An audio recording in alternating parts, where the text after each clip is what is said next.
श्री गणेशाय नमः। ओम नमो भगवते वासुदेवाय। कुरुक्षेत्र के मैदान में भगवान श्री कृष्ण द्वारा कही गई एवं महर्षि वेदव्यास द्वारा महाभारत में गुंथित श्रीमद् भगवद गीता माता का ध्यान करते हुए आज हम दीपक न्यूट्रिशन चैनल के माध्यम से श्रीमद् भगवद गीता अध्याय 1 अर्जुन विषाद योग के सारांश का हिंदी में रसपान करेंगे।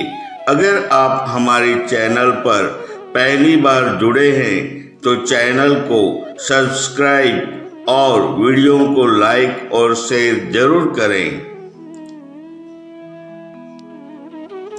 महाभारत में श्री कृष्ण द्वारा कही गई भागवत गीता केवल एक प्राचीन ग्रंथ मात्र नहीं है, ये भगवान कृष्ण द्वारा दिए गए 574 श्लोकों का संग्रह मात्र नहीं है, वरन ये तो एक जीवन पद्धति है।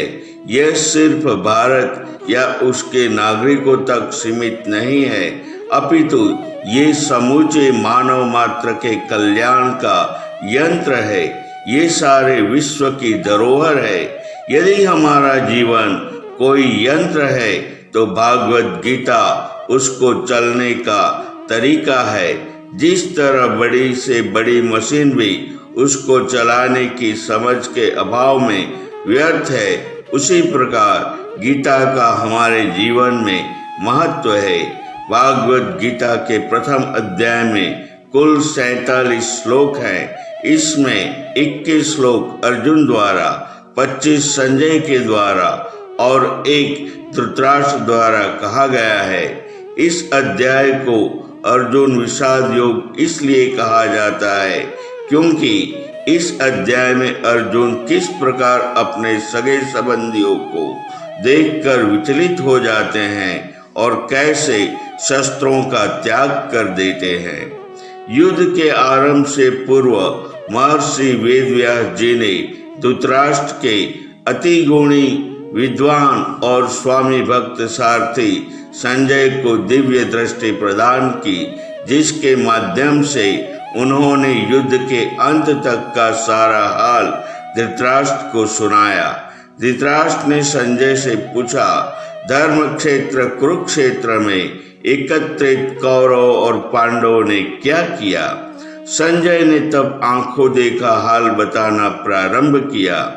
युवराज दुर्योधन ने दोनों ओर की सेनाओं को देखते हुए आचार्य द्रोण के पास जाकर कहा, आपके बुद्धिमान शिष्य द्रौपद पुत्र धृष्टद्युम्न द्वारा की गई व्यूह रचना में खड़ी की गई पांडु पुत्रों की विशाल सेना को देखिए। पांडवों के दल में बड़े बड़े धनुषों वाले भीम, अर्जुन, सात्विक, विराट, महाराजा द्रुपद, धृष्टकेतु, चेकितान, बलवान काशीराज, पुरुजित, कुंतीभोज, शैव्य, युद्धामन्यु, उत्तमौजा, सुभद्रा पुत्र अभिमन्यु और द्रौपदी के 5 पुत्र, ये सभी महारथी हैं।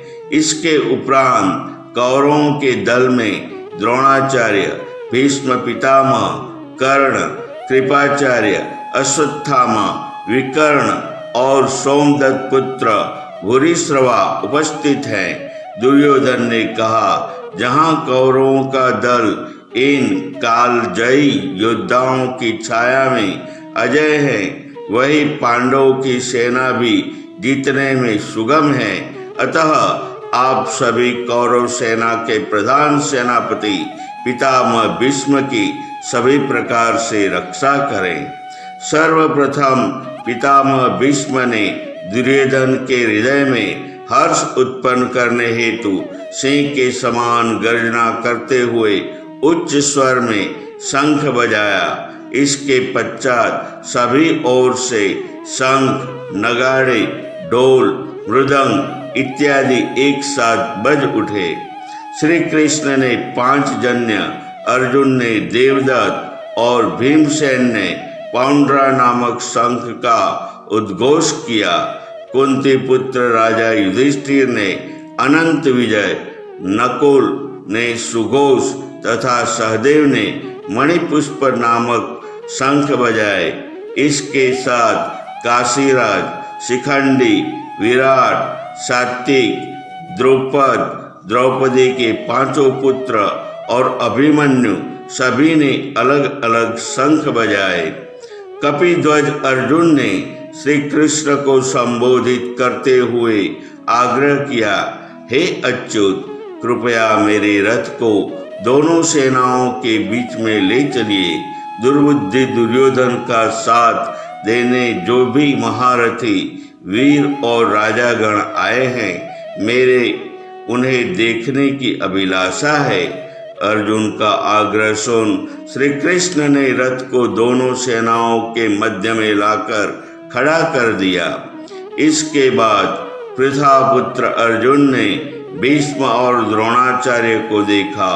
उन महानुभावों के अतिरिक्त दोनों ही सेनाओं में स्थित ताऊ, चाचा, दादा, परदादा, गुरु, मामा, भाई, पुत्र, पौत्र, मित्र, ससुर और अपने शुभ चिंतकों को देखा। दोनों और अपने बंधु बांधवों, सगे संबंधियों को देखकर अर्जुन ने करुणा से युक्त और शोक संतप्त होकर भगवान श्री कृष्ण से ये कहा। अर्जुन ने कहा, इस स्वजन समुदाय को देखकर मेरे अंग शिथिल हुए जा रहे हैं, मुंह सूख रहा है, मेरे शरीर में कंप एवं रोमांच हो रहा है, हाथ से गांडीव गिर रहा है, त्वचा जल रही है और मन भ्रमित हो रहा है। इसलिए मैं ठीक से खड़ा रहने में भी असमर्थ हूँ। हे केशव, मुझे इस युद्ध में स्वजनों को मारकर भी कल्याण नहीं दिखता। मैं ऐसे विजय, सुखों और राज्य का अभिलाषी नहीं हूँ। ऐसे सुखों का क्या लाभ जिनका उपभोग करने के लिए स्वजन ही न बचे। हे मधुसूदन, मैं तो इन्हें तीनों लोकों के राज्य के लिए भी मारना उचित नहीं समझता। फिर ये तो केवल पृथ्वी के लिए संग्राम है।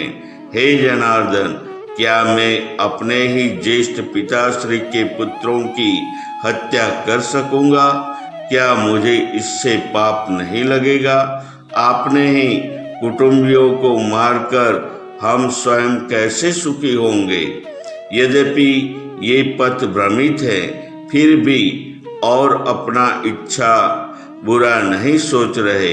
फिर भी कुल के नाश के दोष से परिचित होने के बाद भी हम इस युद्ध से हटने का विचार क्यों नहीं करते?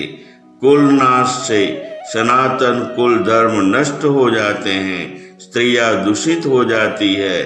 ऐसे कुल घातियों, ऐसे मनुष्यों का अनिश्चित काल के लिए नरक में निवास होता है। हम लोग बुद्धिमान होकर भी ये महान पाप करने को तैयार हो गए। अर्जुन ने कहा, मुझ शस्त्र रहित मनुष्य को यदि धृतराष्ट्र पुत्र मार भी डाले तो भी ऐसा मेरे लिए अधिक कल्याणकारक रहेगा। ऐसा कहकर शोक से उद्विग्न अर्जुन बाण सहित धनुष त्याग कर युद्ध से विमुख हो रथ के पिछले भाग में बैठ गए। भागवत गीता का प्रथम अध्याय समाप्त। अगर आप हमारी दीपक न्यूनेशन चैनल पर पहली बार जुड़े हैं तो ऐसे कई वीडियो को देखने के लिए वीडियो को लाइक और चैनल को सब्सक्राइब करना न भूलें। धन्यवाद।